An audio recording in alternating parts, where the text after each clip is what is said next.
Hey there, wisdom seekers and mind explorers. Welcome to another eye-opening video where we dive deep into the human psyche. Today we're bringing you something special, a fusion of ancient wisdom and modern science that's going to blow your mind. We're exploring 7 shocking psychological facts, but with a twist. We're viewing them through the lens of Stoicism, one of the most practical and enduring philosophies of all time. So buckle up. Whether you're a psychology buff, a philosophy nerd, or just curious about how your mind works, this video is for you. Let's dive in.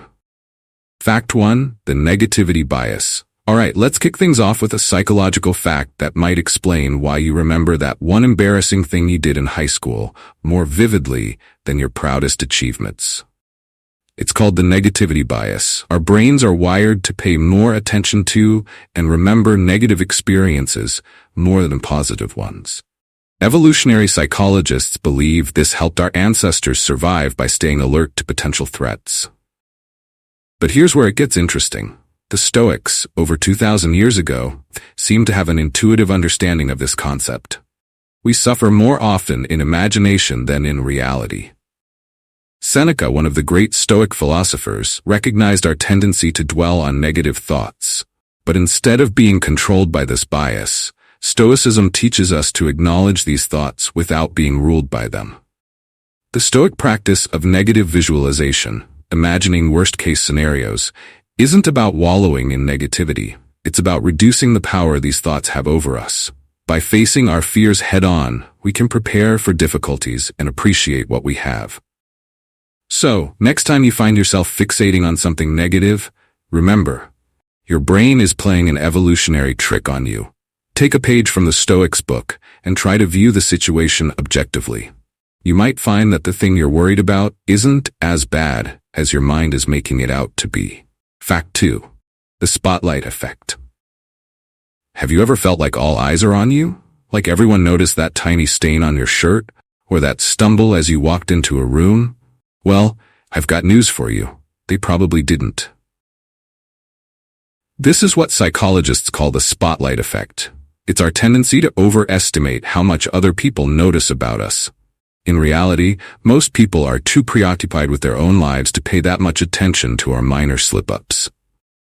Now, you might be thinking, that's all well and good, but how does this relate to Stoicism? I'm glad you asked.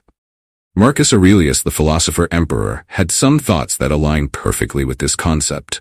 He wrote, "You have power over your mind, not outside events. Realize this, and you will find strength." Marcus Aurelius. The Stoics emphasized focusing on what's within our control. And guess what? Other people's opinions of us? Definitely not in our control. By recognizing the spotlight effect and adopting a Stoic mindset, we can free ourselves from the imaginary judgment of others. We can focus instead on our own actions and character, the things we can actually control. So the next time you feel self-conscious, remember, you're probably the only one who noticed. And even if others did notice, a true Stoic would say, so what? Your worth isn't determined by others' fleeting perceptions. Fact 3. The Dunning-Kruger effect. Okay, brace yourselves for this one. Have you ever met someone who knows very little about a subject, but is absolutely convinced they're an expert? Or maybe you've been that person yourself? Don't worry, we all have at some point. This is known as the Dunning-Kruger effect. It's a cognitive bias where people with limited knowledge or expertise in a specific area overestimate their abilities. In other words, they don't know enough to know how much they don't know. Now, you might think the Stoics would have a field day criticizing such arrogance, but their approach is actually more nuanced and, dare I say, compassionate. Epictetus, a Stoic philosopher who began his life as a slave and ended up influencing emperors, had this to say, "It is impossible for a man to learn what he thinks he already knows." Epictetus. The Stoics emphasized the importance of continuous learning and intellectual humility. They understood that true wisdom begins with recognizing our own ignorance. Animation, character realizing their limitations, then eagerly studying and growing. From a Stoic perspective, the Dunning-Kruger effect isn't just a pitfall to avoid, it's an opportunity for growth. By acknowledging our limitations, we open ourselves up to new knowledge and experiences. So, how can we apply this? First, cultivate intellectual humility. Be open to the possibility that you might be wrong or that there's more to learn. Second, seek out knowledge actively, especially in areas where you feel most confident. You might be surprised by what you discover. Fact 4. Cognitive dissonance. Have you ever held two contradictory beliefs at the same time? Or found yourself making excuses for behavior that doesn't align with your values? If so, you've experienced cognitive dissonance. Cognitive dissonance is the mental discomfort we feel when our beliefs, values, or behaviors contradict each other. To ease this discomfort, we often change our beliefs or rationalize our behavior, sometimes in ways that aren't entirely logical or honest. Now, you might think the Stoics, with their emphasis on logic and virtue, would be immune to such mental gymnastics, but they recognized this tendency in human nature and had some powerful insights on how to deal with it. Zeno, the founder of Stoicism, emphasized the importance of aligning our actions with our beliefs. He believed that happiness comes from living in accordance with reason and virtue. The goal of life is living in agreement with nature. Zeno of Citium. For the Stoics, nature meant the rational order of the universe. So living in agreement with nature meant living rationally and virtuously. When we experience cognitive dissonance, the Stoic approach isn't to rationalize or ignore it.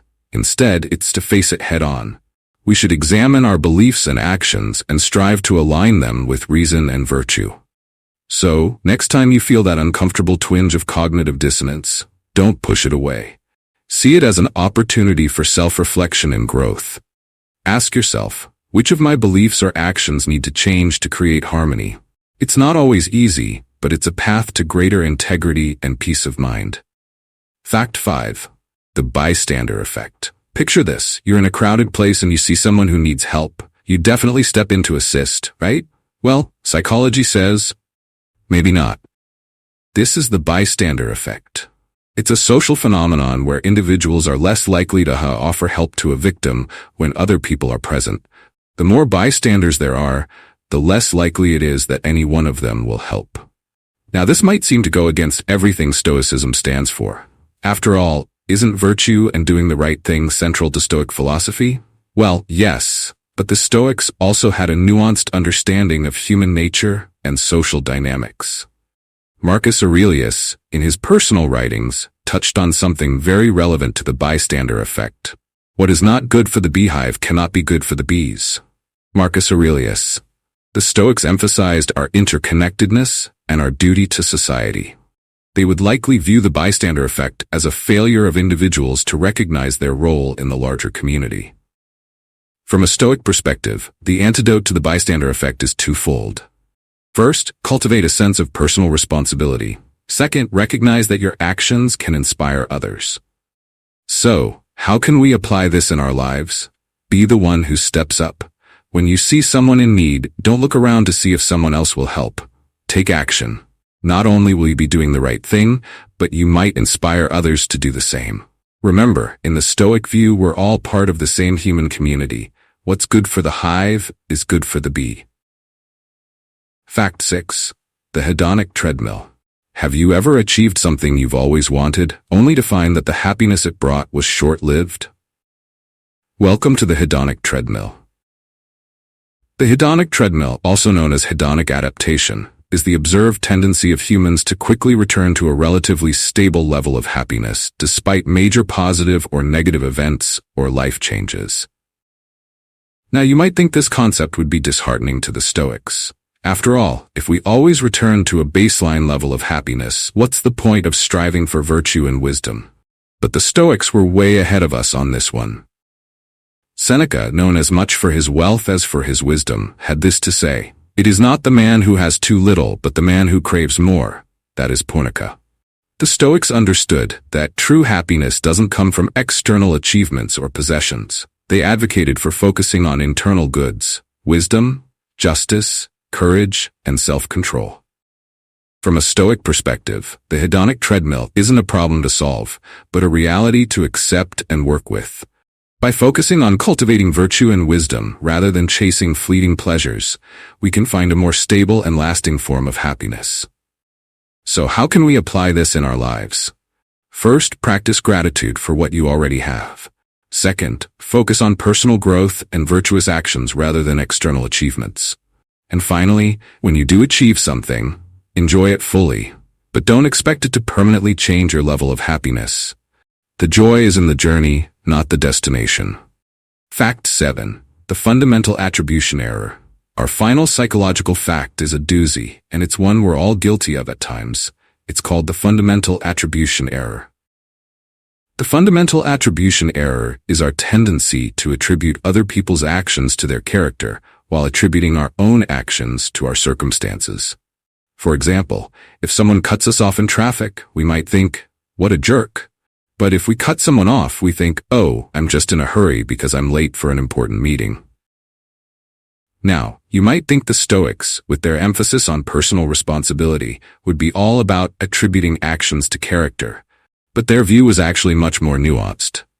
Epictetus, who emphasized the importance of focusing on what's within our control, had this to say: "When you are offended at any man's fault, turn to yourself and study your own failings. Then you will forget your anger." Epictetus. The Stoics advocated for empathy and understanding, recognizing that we can never fully know another person's circumstances or motivations. From a Stoic perspective, the antidote to the fundamental attribution error is twofold. First, practice empathy and consider the possible circumstances behind others' actions. Second, apply the same level of scrutiny to our own actions that we do to others. So, how can we apply this in our lives? When someone's action upsets you, pause before reacting. Consider possible circumstances that might explain their behavior. And when you find yourself making excuses for your own actions, ask yourself if you'd accept those same excuses from someone else. By doing this, we can cultivate more empathy, understanding, and self-awareness. And there you have it, folks. 7 shocking psychological facts viewed through the lens of Stoic philosophy. Let's recap. 1. The negativity bias. 2. The spotlight effect. 3. The Dunning-Kruger effect. 4. Cognitive dissonance. 5. The bystander effect. 6. The hedonic treadmill. 7. The fundamental attribution error. What's truly fascinating is how these modern psychological insights align with the ancient wisdom of Stoicism. It just goes to show that while our understanding of the brain has advanced, human nature remains largely the same. The Stoics taught us to focus on what's within our control, to cultivate virtue, and to seek wisdom. By understanding these psychological facts, we can do just that. We can work with our minds rather than against them, leading to greater self-awareness, empathy, and ultimately, a more fulfilling life. So the next time you find yourself falling into one of these psychological traps, remember, you have the power to change your perspective. As Marcus Aurelius said, you have power over your mind, not outside events. Realize this, and you will find strength. If you found this video helpful, don't forget to like, comment, and subscribe for more mind-bending content where we bridge the gap between ancient wisdom and modern science. Until next time, stay curious and keep growing.